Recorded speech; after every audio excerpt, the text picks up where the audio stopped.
And welcome back into segment 2 of Old Days of Humboldt, which was written by Nelson Cressup in 1926 and published in the Cure Chronicle in about 1936, a few months following his death. And we're going to make some commentary on this early history of Humboldt as it was settled back in the 1850s and even through the Civil War into the 1860s. Well, last segment we talked about some of the early settlers here in town and their homes in which they lived and the areas that they first settled before the town was established and before the two railroads came into Humboldt in the late 1850s before 1860.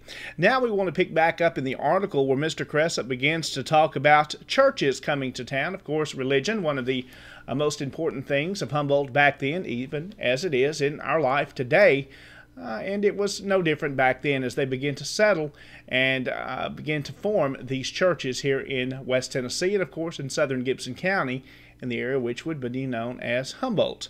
Well, he comments here, the first Presbyterian church built a large shelter and called it Hopewell Campground. Now, he goes on to mention here where he believes Hopewell Campground was, and we've got some notes to go on where he says it was situated, but there's a little uncertainty to its exact location. There's a couple of other articles and notes written that puts it in such and such location, and then others maybe make it go somewhere else.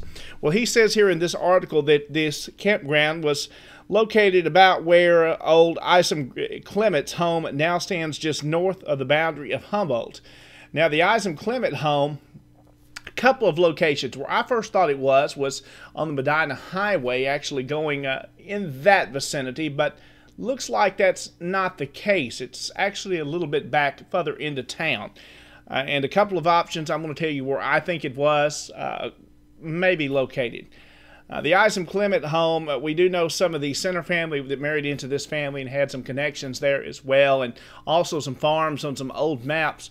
Would put this location, some would say, in the Avondale area where the Avondale Cotton Mill is, but not that exact location, maybe a little further northeast on what's known as the Old Gibson Road. Well, in another history Mr. Cressup wrote this is slightly different than this one. He also has from 1926. Things were excluded, added to, and this other one that seems a little bit more complete. He goes on to mention where this Hopewell Church was. He said it was between two named farms.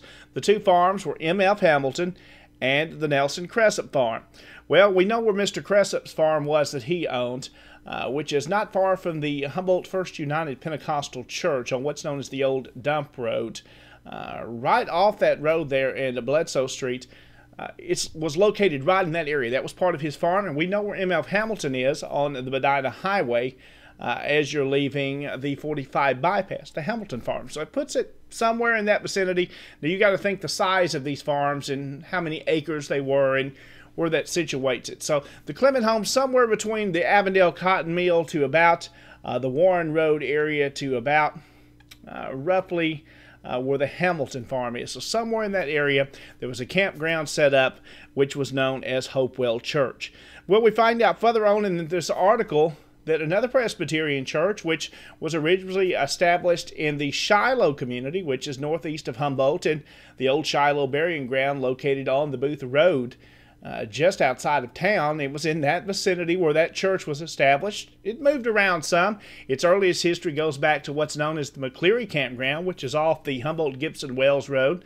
Some of Humboldt's earliest settlers are buried there. John C. Gillespie, as well as Mr. John Osborne, who built a hotel here in town. We're going to talk about it in another segment. They actually started out that way, moved to what we know as Shiloh, eventually moved to the Fruitland area.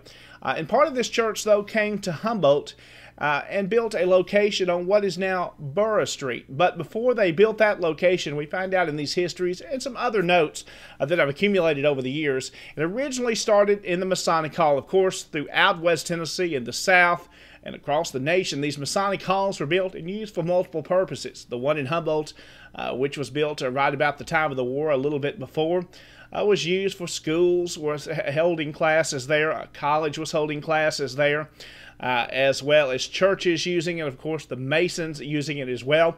We know it was a two-story wood structure.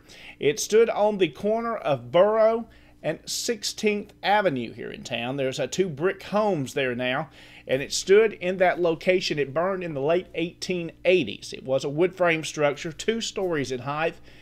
We do know well that's the first Presbyterian church was organized there. Eventually they built their own building basically next door. That building later used by the Christian church, and eventually when it was torn down in the 20s, those 2 brick homes were built from some of the bricks from that building. Well, the Presbyterians, of course, after they moved out, they moved to the Main Street location on the corner of Main and Central.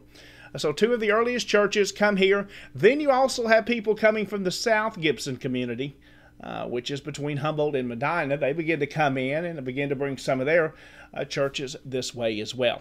So early churches and early religion moving into Humboldt. We also find out that's not mentioned into this history that the Methodists began to establish their first church here. One history says that they actually didn't form their first church till following the Civil War, but there are some other notes that they were organizing here as early as about 1860, before the war began, in a location which was at the west end of Patton Street. Now, a lot of folks don't know that the west end of Patton Street, which is now pretty much abandoned, at one time led to the depot. Even before that, to about 1860, there was already some structures being built there. Mr. Charles Rooks mentions in one of his early histories of town, also in the 1920s and 30s, he mentions some buildings that were already built and were abandoned at the time of the war. So how old they were, what they were built of, whether they were wood frame structures. We know one of those was a 2-story structure. It says it was a storehouse used for worship services, and the Methodists actually worshipped in that location. So early history of the town shows there were some buildings at the east, or the west end rather, of Patton Street at the railroad. Several buildings there, which was a little bit south of the crossing area and what would become the M&O and the L&N crossing of those 2 railroads that would happen in 1859. Of course, the L&N really originally known as the Memphis and Ohio Railroad. When those crossed in 1859, that area began to build up.